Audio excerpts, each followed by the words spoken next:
He has 3 nominations in 3 different categories over 5 years, so that's something to say about this fella.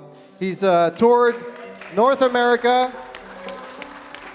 and Europe over the last 33 years, and that makes him a genuine folk troubadour, ladies and gentlemen, Rik Barron.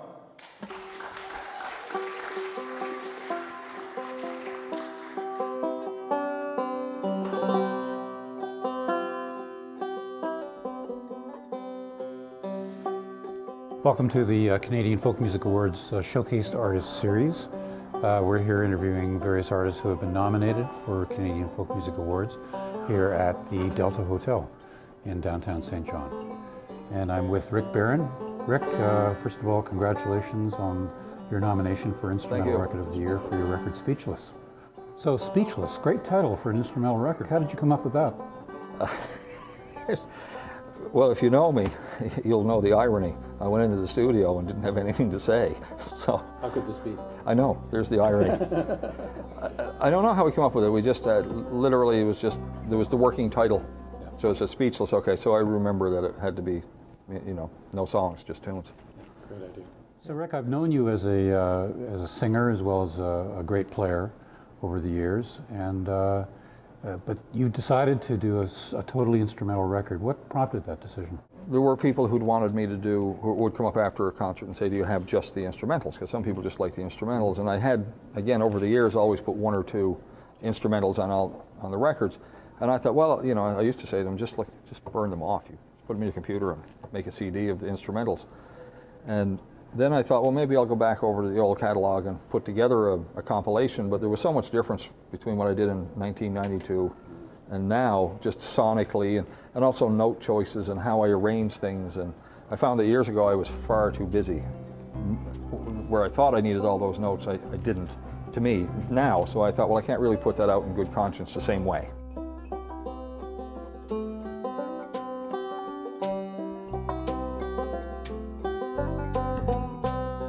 It's a great record, Rik, and you play a lot of different instruments on this record. Do you want to just list them and maybe what kind of instruments they are? 6-string guitar, the 5-string banjo, the mandolin, tenor banjo, and bass, essentially, is what's on it. Now, is it completely you? No, it's about 80% me. There's my friend Chili Taylor, who's playing with me at the showcase, plays bass on, I think, 6 or 7, perhaps it's 7, 6 or 7 of the, or it's about half of the tunes, and he plays electric solid body guitar on a couple that we just, I forgot to show the electric guitar because we just wanted to have a little difference. And I wanted to let him play too because he's so good and imaginative in how he plays.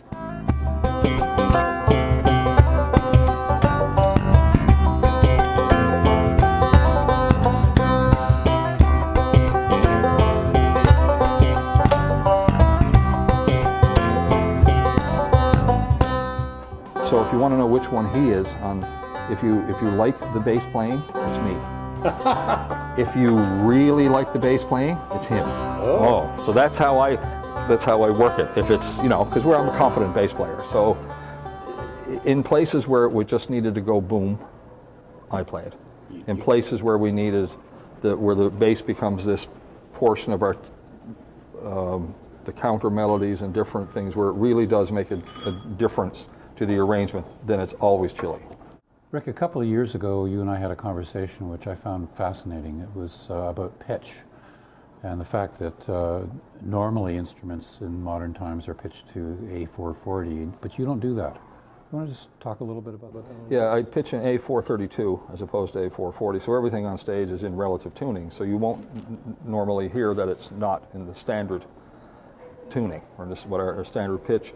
And it's technically, if there's 50 cents in half a tone when dropping. This one is 31 cents of the 50. So it's not full, it's not dropping like going from A to A flat. It really is in its own space. And what it does is create harmonics and overtones in a slightly different place than A440, even on the same instruments. And it hits you in your body at a slightly different place. And there's all sorts of voodoo stuff about it that probably gets in the way of people wanting to use it. I particularly like it because I sing better in that. I like the overtones that come off my instruments there. And where I'm playing by myself, I always use it. And if I have like this today where I have 2 other people with me, we're all in A432. I do understand that I'm not Pete Seeger and I'm not allowed to tell people what key to play in or what pitch. So I often have to go back to 440. But it's worth looking up, on the internet and reading about it because it's of interest, and there's all sorts of schools of thought about it. I use it because it just makes me feel better, and if I feel better and I'm more relaxed, and the audience has a better experience because I'm more able to give them a better experience. So. And you feel that when you play. I feel it. Yeah. Yeah. That's very interesting. Yeah. And to stop my twitch. Yeah, because it's not for everybody, right? We've talked about that too. Yeah. It's not nothing is universal. Yeah. So you've come up with an all-instrumental record. Has that affected your live performances in any significant way?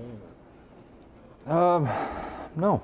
I mean, when we play, we'll still balance vocal, and even tonight when we're playing, we'll balance vocal and instrumental. So. And how's the reaction been to the record? Obviously, the nomination is big news.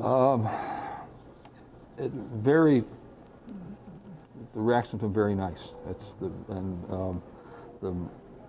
a fairly relaxed record, and that's what people are telling me that they like to put it on. And yeah, the reaction's great. I mean, how can I complain? This is, I get to come to the dance again, It's wonderful. Yeah, It's 3 times in 5 years I've been to this dance. It's a good dance too. Man, this is so much fun. Well, all I've ever wanted was to be a musician. It's all basically in the folk business. And then when you get to come here and they say, yeah, you're valid.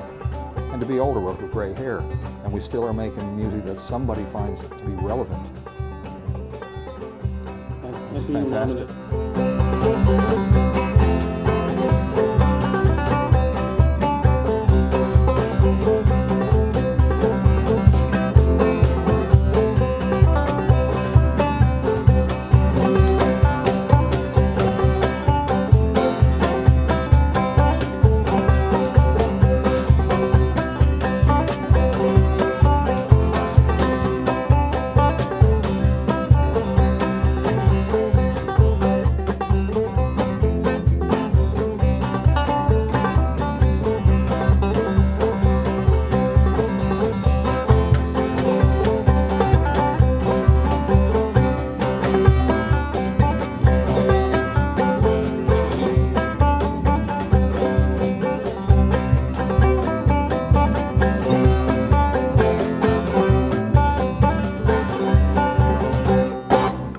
Thanks very much.